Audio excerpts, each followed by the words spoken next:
How can teenagers and children help during the caregiving process? First, we should look at what prevents their involvement. Many parents believe their younger family members should not be involved in providing physical, emotional, spiritual, and informational supports to a loved one. They may be concerned of the effects on their children and or the effects on the person receiving the care. We prevent our children sometimes participating because we think they are not able to help or because it will negatively affect them psychologically. Research shows the exact opposite.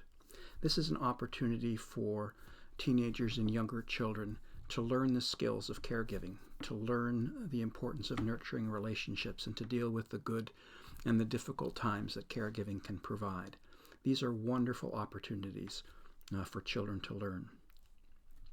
Providing care and practical supports are what builds resilience and character and helps everyone become better sons and daughters, granddaughters and grandsons, nieces and nephews.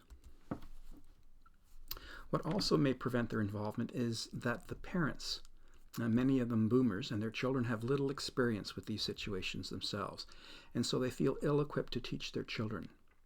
So then this is an opportunity to learn together. These are lifelong skills, and by learning through doing, not the parents as well as the children build resilience and build a sense of confidence for the next time that this happens. Caregiving isn't a one-off. We will be doing this for the rest of our lives, hopefully with many years in between, but these are skills that will last forever. We need to remember that caring can be life-affirming and life-defining. Some of our best memories may be around helping grandma or grandpa, or helping a neighbor with their lawn, or walking someone's dog when they're ill, or bringing home-baked cookies to Aunt B across the street because she's been alone for a while. Kindness and caring are to be nurtured in everyone whenever we can. So how can we do that? First, we need to recognize that there are obvious differences between teenagers and children. Teens may be slightly more hesitant than curious children. They may worry about doing something wrong. They may worry that they're not competent enough. They may worry that they say the wrong thing. But you can help them overcome their fears because probably some of these fears are yours as well. You may need to tell them that they are really needed before they agree to help. But by role modeling and by asking and by being with them until they're somewhat more comfortable, these are all ways to draw in teenagers and children. Depending on a child's age, their natural curiosity may make them ideal caregivers. They want to know why someone's in a wheelchair. They want to know why they can't get out of bed. They want to know why part of their body isn't moving as well as another part of the body, or why they can't eat as well, or why they're not singing like they used to do, or mowing their lawn or walking their dog.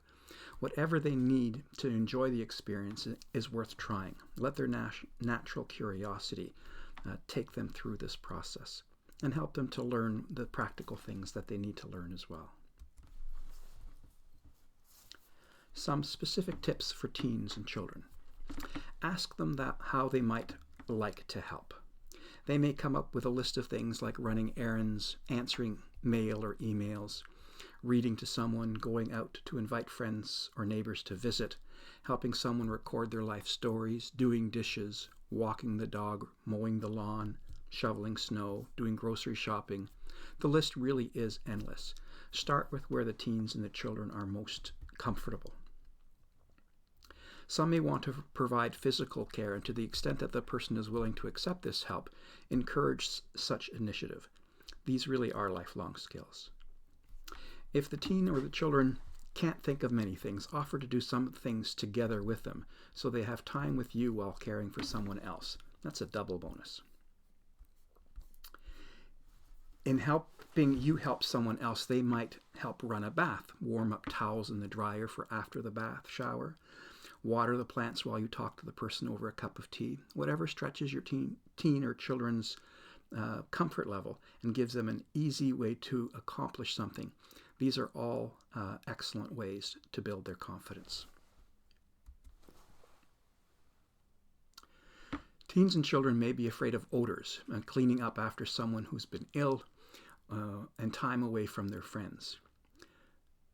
For example, pets sometimes make a mess, and they may have helped with that. So it's a natural extension that if you've helped take care of a pet, that some things in taking care of people are quite similar.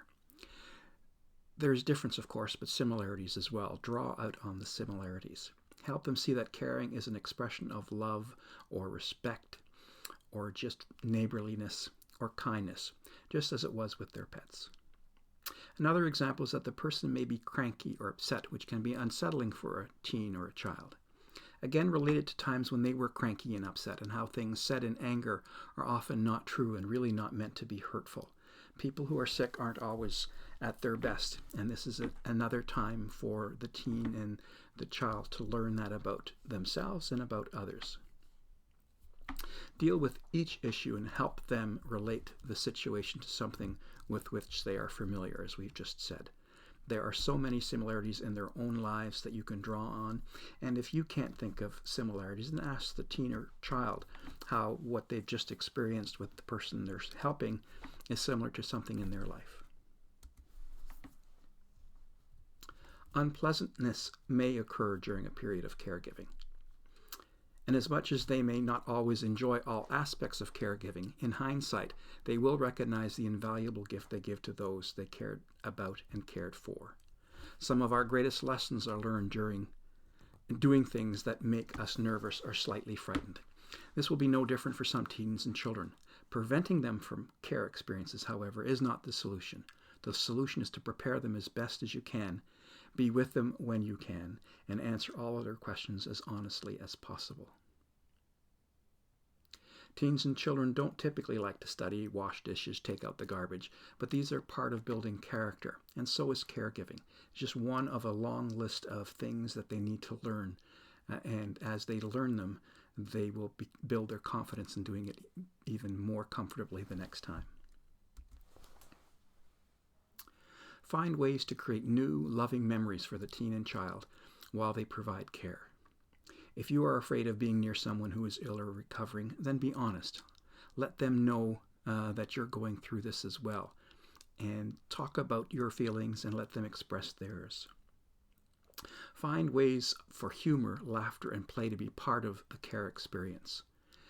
Too often people consider caregiving as something that they must do seriously and quietly and reverently and solemnly, where in fact what most people who are ill want is people around them who can share laughter and stories that make them laugh, and who look at the sort of the dark humor of some of the situations they're going through, just as some TV programs do that so well through comedy.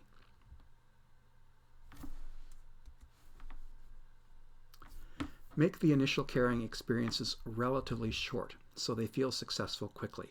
So rather than taking a teen or a child to someone you are caring for and spending the day together, start with a 10-minute visit and have them run a quick errand or walk the dog or take out some garbage or help prepare a quick meal, a lunch. Just let them know that this is all part of the natural things that we do on a day-to-day basis. Encourage the gift of care rather than the duty to care. Care really is a mutual gift. We give to others as they give back to us. It's not better to give than to receive, as we've discussed earlier in this program. As a mutual gift, the experiences encourages us to continue to provide care and to support to others throughout our lives. This is really a lifelong experience.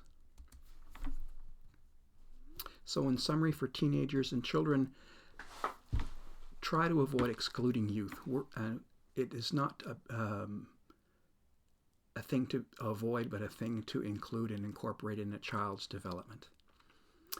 This care can be life-affirming and life-defining. These are the kinds of stories that adults talk about when they help take care of Grandma or Grandpa or Auntie Sue when they were younger. Teens may be more hesitant at first than curious children, but it might be the opposite in your family. Ask them how they might want to help. Offer to do some things together, some extra time together. You might go visit a neighbor who has been ill by taking over some food, and afterwards go for a walk with your child and your family dog as a little extra treat for both of you. Youth may be afraid of odors and cleaning up after someone, so relate that to other experiences that they have had. Help them deal with each concern and situation as it comes up. You can't prepare for everything, but you certainly can look at things one at a time and help put that into the greater perspective of the child's day, their week, their month, and their future. Caregiving, like studying and chores, builds character, but it's not something that you do in order just to build character. Building character is a natural consequence of these things. It's not the goal. Create loving memories together, whether it be through photographs, recordings, or just returning to the memories of previous caregiving experiences together.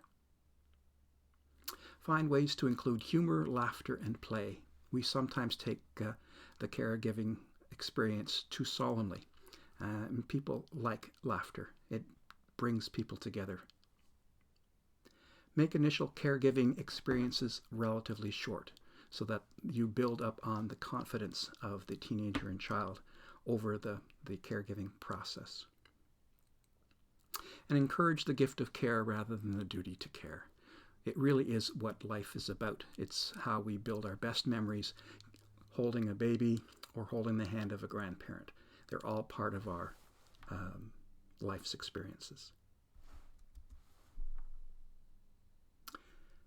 Our next module will be on caring from a distance, when you are far away from the person that you are most responsible for caring for. We'll see you soon.